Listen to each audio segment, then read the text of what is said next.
A British husband whose wife is being held in an Iranian jail today accuses the Tehran regime of torturing his wife, and calls on Foreign Secretary Boris Johnson to stand up and for the first time publicly condemn the complete violation of a British citizen's rights.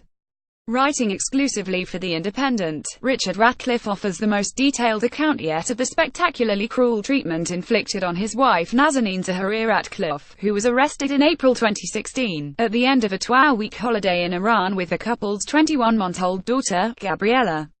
His unflinching denunciation of the Tehran regime has now prompted the Iranian embassy in London to accuse the 42-year-old accountant of black propaganda. The Independent is now backing Mr. Ratcliffe, and asking our readers to support his campaign to free Nazanin so she and Gabriella can return home to London in plenty of time for Christmas. The Independent's backing comes as Mr. Ratcliffe reveals how all bar 18 days of his wife's first 9 months in captivity were spent in solitary confinement.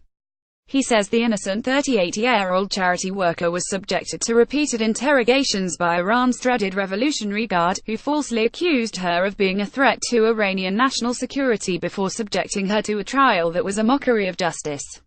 The conditions his wife endured were, he says, so harsh that by day 39 of her captivity, she couldn't walk unaided.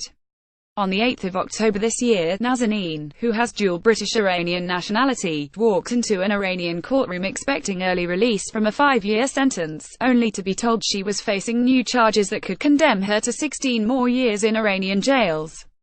The shock, writes Mr. Ratcliffe, was so great that she was unable to walk, and had to crawl to the judge's desk to say she rejected the charges against her.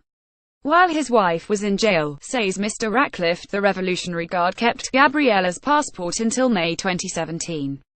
The Iranian regime, he says, effectively detained my daughter, a little girl and a British citizen, in Iran, for more than a year.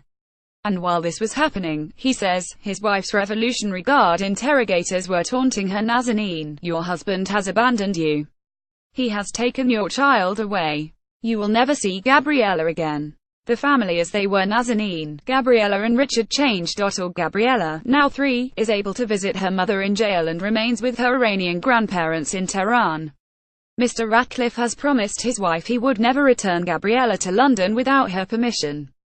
Gabriella, Mr. Ratcliffe reveals, has been in Iran so long she has gradually forgotten nearly all the English words she once knew, except I love you, outlining his belief that the Iranians are using his wife as a bargaining chip in diplomatic negotiations with Britain. Mr. Ratcliffe writes she is a pawn, and it is breathtaking what they are prepared to do to an innocent mother. Nazanin has been subjected to torture. Her treatment meets the legal definition of psychological torture under both the UN Convention Against Torture and UK law, which define torture as the intentional infliction of severe pain or suffering, physical or mental. That fits what has happened to Nazanin. This is psychological torture. It is not due legal process, it is normalized cruelty, to put it mildly. It merits some public criticism. But Mr. Ratcliffe says public criticism has never been forthcoming from the British government. In public at least, the Foreign Office appears to have stuck to a softly approach towards the Iranian regime. As his wife enters her 570th day in captivity, Mr. Ratcliffe demands that this changes. He says, I have no complaint whatsoever about the people in the Foreign Office. It's the policy. It's the lack of public criticism of Iran, the lack of public defense of Nazanin, and the extraordinary failure to acknowledge even once that her rights have been violated. It's the unwavering conviction that the quietly, softly approach is the way forward, even after the Foreign Office has been trying it for 570 days. Richard Ratcliffe and Nazanin Zaghari-Ratcliffe before they were separated by her imprisonment in Iran, calling on Foreign Secretary Boris Johnson to intervene personally. Mr. Ratcliffe writes the time for softly and nothing else is over. The British government must now acknowledge, publicly, that what Nazanin has been put through is a mockery of justice, a complete violation of her rights. It is time for Foreign Secretary Boris Johnson to stand up and say this is unacceptable. No British citizen should be subjected to this level of abuse. It is time for Boris Johnson to say loud and clear that there are no grounds for Nazanin's detention and she must be released immediately. I want Nazanin and Gabriella home for Christmas. Mr. Ratcliffe's call for action was backed by the couple's local MP Tulip Siddiq, who condemned the lack of tangible action our government has taken on behalf of a British citizen. The Labour MP for Hampstead and Kilburn told The Independent a year and a half down the line, "It is entirely understandable that Richard is demanding urgent action. At a bare minimum, this means calling for Nazanin's release and denying the ludicrous accusations of espionage. The time has come for action that goes above and beyond raising concerns. I hope Richard's latest intervention will prompt some soul-searching and long-required urgency."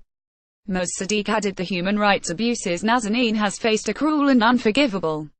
Nazanin with her daughter Gabriella before the charity worker was detained by Iranian authorities. Change.org. A Foreign Office spokesman said, "We are very concerned for Ms. Zaghari-Ratcliffe and have repeatedly raised her case with the Iranian authorities.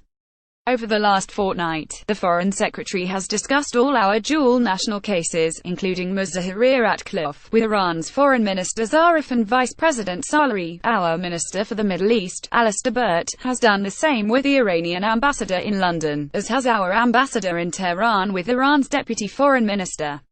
Mr. Burt has also spoken directly with Richard Ratcliffe to assure him that we are doing all we can.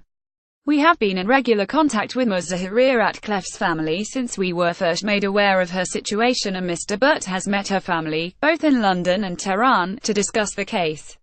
We will continue to raise all of our dual national cases with the Iranian government at every available opportunity." An Iranian embassy diplomat responded by accusing Mr. Ratcliffe of black propaganda.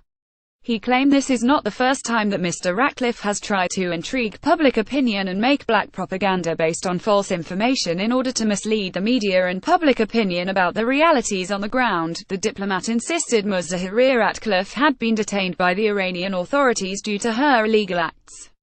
He said she had received a fair trial and her subsequent unsuccessful appeal had been according to the judicial process.